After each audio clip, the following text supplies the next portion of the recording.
Pada suatu masa, ada sebuah kecil rumah merah yang berdiri di atas bukit salju yang tenang di wilayah Kusamo.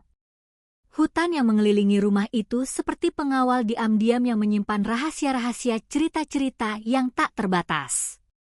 Di dalam rumah kecil itu tinggal seorang gadis cantik bernama Putri Salju, yang dinamai sesuai dengan keputihannya dan kegelapan rambut hitamnya. Wajahnya berwarna merah seperti buah lingkaran dan senyumnya bisa memancarkan cahaya bahkan pada malam hari yang sangat gelap di polar. Putri Salju ibunya, Kaisa, meninggal ketika dia masih sangat muda.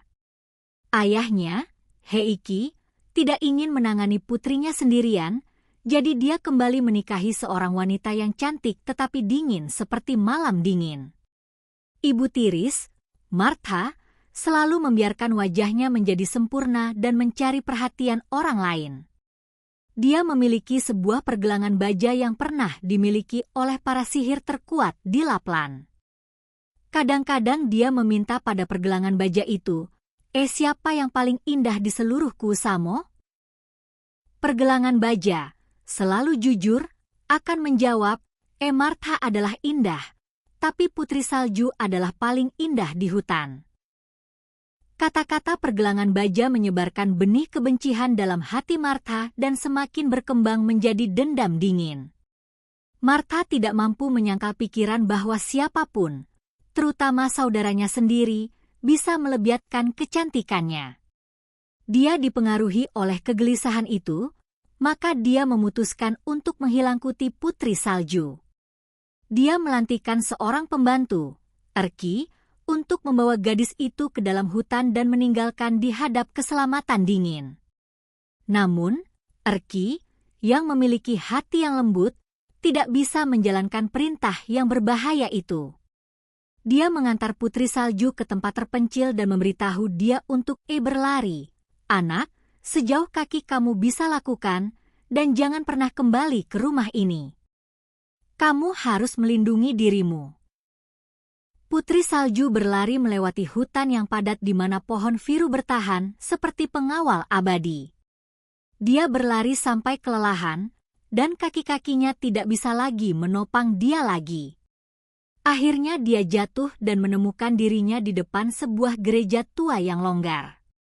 Di dalam gereja itu, dia menemukan 7 tempat duduk kecil dan, di atas altar, sebaris mangkuk kayu yang mengingatkan pada 7 penambang yang pernah melarikan diri dari lapangan emas Kusamo dan mencari perlindungan dalam keselamatan hutan.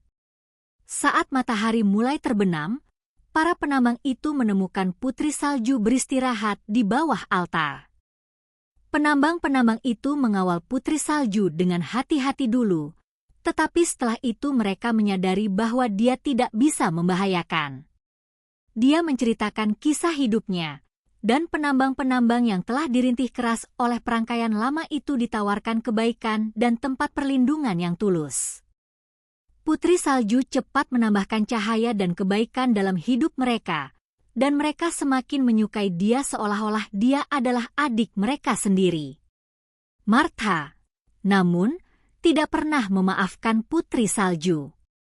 Pergelangan baja itu mengingatkannya kembali tentang keaslian kata-kata yang menyebarkit dendam. Martha adalah indah, tapi Putri Salju hidup dan masih lebih cantik dari semua.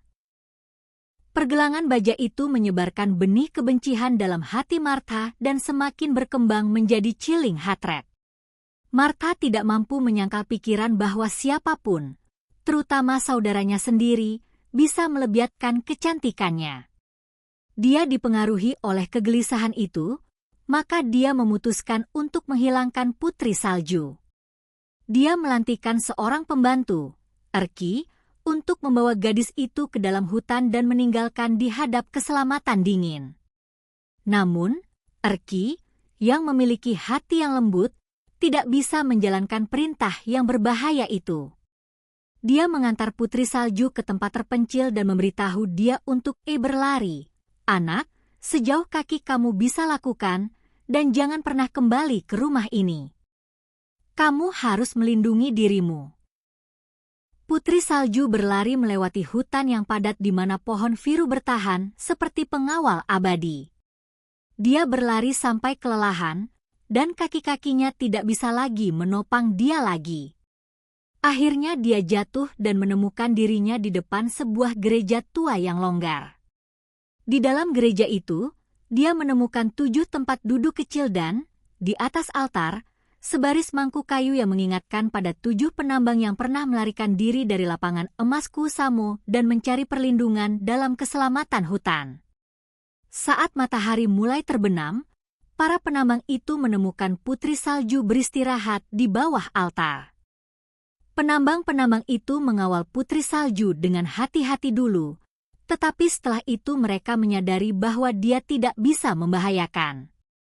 Dia menceritakan kisah hidupnya, dan penambang-penambang yang telah dirintih keras oleh perangkaian lama itu ditawarkan kebaikan dan tempat perlindungan yang tulus.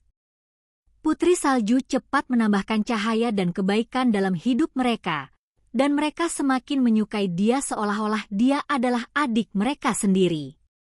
Martha, namun, tidak pernah memaafkan putri salju.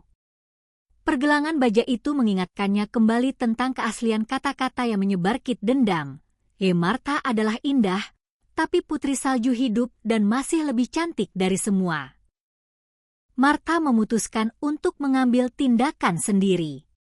Dia meniru diri sebagai pedagang perjalanan dan masuk ke dalam hutan, membawa buah lingkaran yang merah dan menarik dengan mata. Menemukan gereja tua di tempat mereka beristirahat, dia menyesapkan putri salju untuk mencicipi buah lingkaran itu, mengatakan, tidak ada sesuatu yang lebih baik bagi seorang gadis cantik seperti buah lingkaran yang matang. Tanpa sadari, putri salju makan buah lingkaran itu dan jatuh dalam tidur dalam keadaan pingsan. Saat penambang-penambang kembali ke rumah mereka dan menemukan putri salju, mereka sangat sedih. Mereka tidak bisa membawa diri sendiri untuk menyembunyikan tubuh gadis cantik itu yang begitu tenang. Maka mereka memutuskan untuk membuat peti glasur untuk putri salju dan meletakkan itu di atas altar gereja tua. Peti glasur ini melindungi dia dari dingin yang menyakitkan, serta, melalui peti glasur, putri salju tampak seperti masih hidup, wajahnya berwarna merah muda, dan rambut hitamnya berkilau ketika matahari menyentuh peti. Penambang-penambang itu mengambil giliran duduk di sepanjang altar. Mereka menunggu hari dengan sabar di dekat putri salju yang hidup dalam perut peti glasur. Namun, suatu hari, seorang pria muda bernama Eero berjalan ke hutan dan kehabisan arah untuk mencapai gereja di Kusamo. Dia menemukan gereja tua itu dan memilih untuk berlindung di sana selama 1 malam.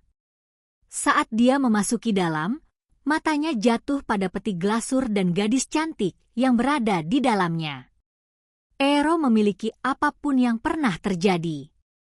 Dadanya dipenuhi dengan kedua kesedihan dan penghormatan, dan dia bertanya kepada penambang-penambang siapa itu gadis cantik yang berada dalam peti glasur.